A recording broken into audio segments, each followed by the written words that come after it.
गुरुजी, मैनपुरी कबीर आश्रम पर 14वां ध्यान शिविर का आयोजन आज से शुरू होने जा रहा है। किस तरह की तैयारियां हैं और क्या कहना चाहेंगे आप? जिस तरीके से पूरी वर्ष विद्यार्थी अध्ययन करता है, साल के अंत में उसकी परीक्षा आती है, इसी तरीके से कबीर आश्रम पर, क्योंकि ये आध्यात्मिक शिक्षा का एक केंद्र है और कबीर साहब सुधारवादी दृष्टिकोण से समाज के सुधार के लिए उनका काफ़ी योगदान रहा। और सच्चा सुधार तभी होता है जब हम तन मन वचन की पवित्रता के साथ अपने जीवन को निर्मल बना करके और सहज जीवन जीने का प्रयास करें। जितना हमारा सहज जीवन होगा उतना ही स्वाभाविक हमारे अंदर हृदय के तराजू पर तौलकर व्यवहार होगा और आत्मा के तल पर हमारा जीवन होगा। ये सच्चा भजन और ध्यान है। जब सच्चा भजन और सच्चा ध्यान अपने जीवन में उतार लेते हैं, वही समाज के प्रति समर्पित भाव से, सेवा भाव से समाज को उन्नति की तरफ ले जाते हैं और समाज का सुधार भी कर सकते हैं। जिस तरीके से एक प्रज्वलित दीपक एक कमरे के अंधकार को मिटाने में सक्षम होता है, हजारों बुझे हुए दीपक किसी अंधेरे कमरे को प्रकाशित नहीं कर सकते। इसी तरीके से हम अपने जीवन में जब तक एक प्रज्वलित दीपक की तरीके से नहीं बनेंगे, तब तक न तो हम अपना सुधार कर सकते, न समाज का सुधार कर सकते। इसलिए हर वर्ष इस माघ के महीने में ये ध्यान शिविर रखा जाता है।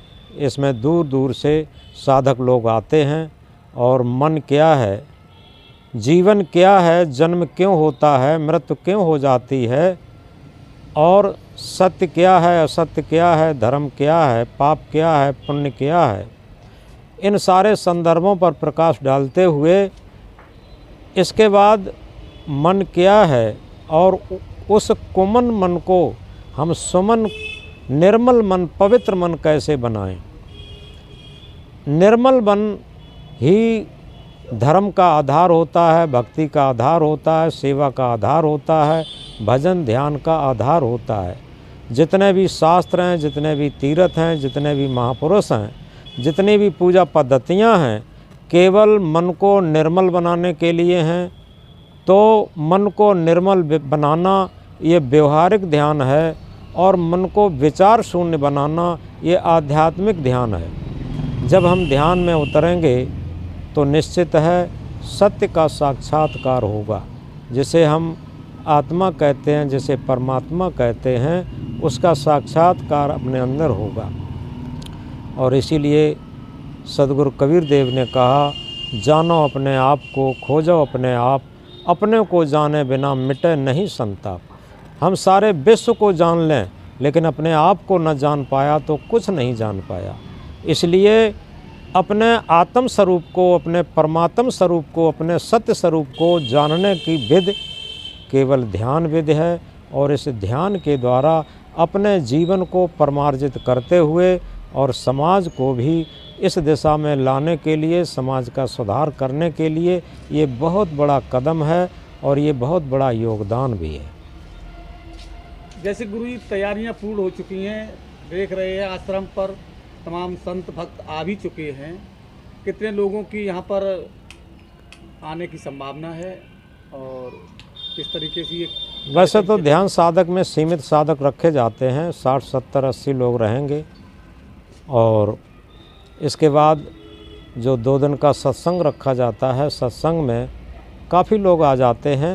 और इसके बाद भंडारा रहेगा। दूर दूर से संत लोग पधार रहे हैं, दूर दूर से भक्त लोग आ रहे हैं और सभी संत भक्त मिलकर के सत्संग और भंडारे का भी आयोजन करेंगे। क्या टाइम टेबल है इसका? ध्यान का टाइम टेबल रहता है 5:30 बजे सुबह से, और 5 मीटिंग होती हैं शाम 8 बजे तक, और बीच बीच में छुट्टी भी रहती है, जलपान भी रहता है, विश्राम भी रहता है। 1-1 घंटे का ध्यान, 1-1 घंटे का विश्राम, इस तरीके से 5 शिफ्टों में प्रतिदिन ध्यान दिया जाता।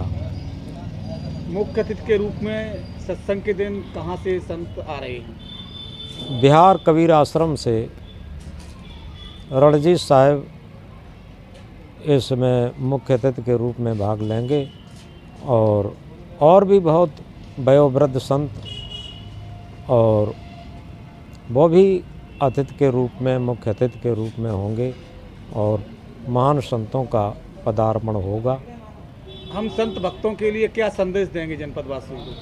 संदेश यही है कि सभी लोग सत्संग में आएं, जो ध्यान में आ सकें वो ध्यान में आएं, सत्संग में आ सकें वो सत्संग में आएं।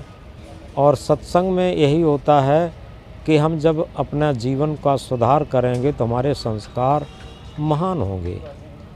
और सबसे बड़ी बात ये है कि हमारे जब विचार महान होते हैं तो हमारे कर्म महान होते, और जब कर्म महान होते तो संस्कार महान होते, और संस्कार महान होते वो ऐसी पूंजी होती है जिसे कहते हैं संग चले सोई धन है प्यारे, छूट जाए सोई माया, कर ले कमाई ऐसी जो साथ जा सके।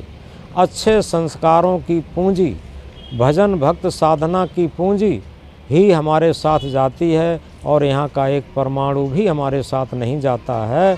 तो सच्चा संदेश यही है, कुछ ऐसी भी कमाई कर लें जो हमारे मरने के बाद भी हमारे साथ जाए, वही हमारा सच्चा बैंक बैलेंस होगा, वही सच्चा मित्र होगा, वही सच्चा धन होगा।